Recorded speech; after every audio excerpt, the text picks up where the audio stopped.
Sabe aquela sensação de que uma informação nova entra para um ouvido e, puf, sai pelo outro? É algo bem comum. Mas e se o problema não for a nossa memória, mas sim a forma como a gente aprende?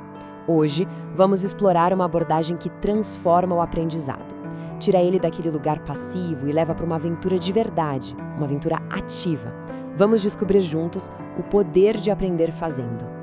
Bom, nossa jornada hoje vai ter 4 paradas. Primeiro, vamos dar uma boa questionada no jeito como a gente sempre aprendeu. Depois, vamos ver a aprendizagem ativa na prática, com exemplos bem concretos. Em seguida, a gente mergulha na ciência por trás disso, para entender por que funciona tão bem. E por fim, vamos dar uma espiada em como pode ser a sala de aula do futuro. Então vamos lá, começando pelo começo. Por que será que o modelo tradicional de ensino, aquele focado em ouvir e decorar, parece que não está funcionando para tanta gente? É aqui, nesta primeira parte, que a gente vai investigar os limites de ser só um ouvinte e descobrir o potencial incrível que existe em colocar a mão na massa para aprender. Vamos encarar de frente uma pergunta que, com certeza, todo mundo já se fez em algum momento. Por que parece que uma parte enorme do que a gente aprende na escola simplesmente some? Desaparece da memória? A resposta, olha, está nos números, e eles são de cair o queixo. Acredite se quiser, até 70% de uma informação nova pode ser esquecida poucas horas depois de ser aprendida. É isso mesmo. Isso é a famosa curva do esquecimento. E o ponto aqui não é um problema da nossa memória, viu? É um sintoma de um método que precisa, e muito, evoluir.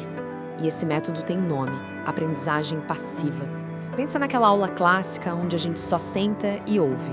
A informação é passada, a gente recebe, mas não tem um convite para interagir, para fazer alguma coisa com aquilo. É como tentar encher um balde que está furado. Sabe, a informação até entra, mas escorre para fora com a mesma facilidade. E é aqui que a coisa fica interessante. Olha só esse contraste. De um lado, a aprendizagem passiva, o foco em transmitir conteúdo, e o estudante é só um receptor. Do outro lado, a aprendizagem ativa, onde a palavra-chave é construir.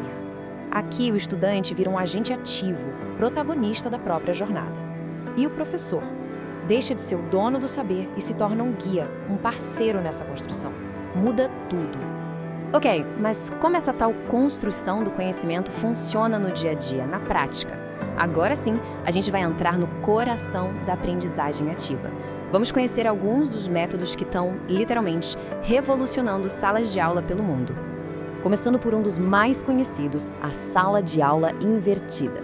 A ideia é genial de tão simples. Em vez de usar o tempo precioso da aula para a parte expositiva, que é a mais fácil, os estudantes veem esse conteúdo em casa, por vídeos ou leituras. Aí, o tempo em sala, junto com o professor, é usado para o que realmente importa: debater, tirar dúvidas e resolver os problemas mais cabeludos. Aí temos a aprendizagem baseada em projetos, ou PBL. Pensa assim, em vez de aprender sobre as leis da física só lendo um livro, que tal construir uma catapulta que funciona de verdade? Aqui, o aprendizado nasce da necessidade de resolver um problema real, um desafio complexo.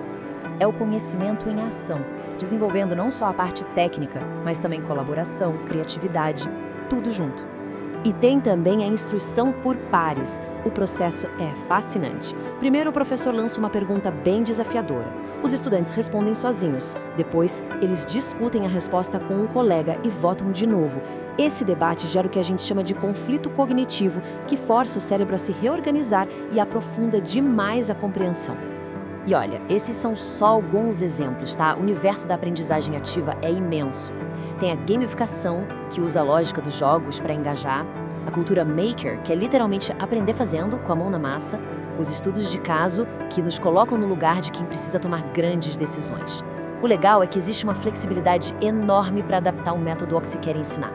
Certo, tudo isso parece muito legal na teoria, mas por que funciona? O que acontece no nosso cérebro quando a gente aprende de forma ativa? Bom, agora vamos dar uma olhada na ciência por trás desse poder de fazer. E essa ideia, não é de hoje não. Lá no comecinho do século XX, o filósofo John Dewey já batia nessa tecla, aprender fazendo. Numa época em que o foco era total na memorização, ele já tinha sacado que a experiência real não é só um extra, ela é o centro do aprendizado. Essa filosofia dele é a raiz do que a gente hoje chama de construtivismo. A teoria por trás disso diz algo fundamental.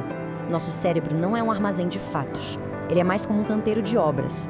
Cada informação nova é um tijolo que a gente usa para construir nosso próprio entendimento, sempre conectando com aquilo que a gente já sabia antes. A neurociência também nos dá umas pistas bem importantes. A teoria da carga cognitiva é quase como um manual de instruções do nosso cérebro. Ela mostra que a nossa mente tem um limite de quantas informações consegue processar de uma vez só. A aprendizagem ativa, então, ajuda a gerenciar essa carga. Ela meio que elimina o ruído, sabe? Aquelas informações que não importam e foca toda a nossa energia mental no que realmente vai construir conhecimento sólido. E aqui a gente vê a teoria virando prática de novo. Vamos olhar de novo para a instrução por Tales. Uma pergunta desafiadora, voto individual, debate em duplas e um novo voto. Cada um desses passos foi desenhado, pensado para otimizar esse processo cognitivo e aprofundar o aprendizado de um jeito que é também colaborativo. Ok, com a teoria e a prática andando juntas, o que tudo isso significa pro futuro? Na nossa última parte, vamos tentar imaginar como a aprendizagem ativa está moldando a educação para os desafios e, claro, para as oportunidades do século XXI. A mudança mais radical, talvez, seja no papel do professor. A gente vê bem nessa comparação. Aquela figura do sábio no palco, dono de todo o conhecimento, está dando lugar ao guia ao lado. O professor deixa de ser só um transmissor de informação para se tornar um parceiro, um mentor que ajuda a turma a navegar pelo conhecimento e não que apenas o entrega de bandeja. E por que essa mudança é tão urgente? Simples, porque o mundo não precisa mais de gente que só decora fatos. O mundo precisa de pensadores críticos, de gente criativa, de pessoas que sabem colaborar. A aprendizagem ativa é o campo de treinamento perfeito para as habilidades que realmente importam hoje. Resolver problemas complexos, trabalhar bem em equipe e se adaptar. E o mais importante, essa é uma abordagem muito mais inclusiva. A aprendizagem ativa conversa diretamente com o desenho universal para a aprendizagem. A ideia é básica. Em vez de criar um jeito único de aprender e esperar que todo mundo se adapte, a gente cria vários caminhos, várias possibilidades. Isso garante que cada estudante, com suas habilidades e desafios particulares, encontre o seu melhor jeito de aprender. Claro, essa transição não é um passe de mágica. Não é fácil. Exige que a gente repense tudo. Como a gente avalia o aprendizado, como a gente forma os professores, como as escolas se organizam. É uma jornada longa, que exige investimento, paciência e, acima de tudo, coragem para mudar. Mas todo esse esforço vale muito a pena, porque o objetivo final é construir, tijolo por tijolo, uma educação onde ninguém, absolutamente ninguém, seja deixado para trás. Uma educação que seja de verdade eficaz e inclusiva para cada pessoa. Essa mudança de uma aprendizagem passiva para uma ativa não é só uma troca de método, é uma mudança de mentalidade. E ela não acontece sozinha de jeito nenhum.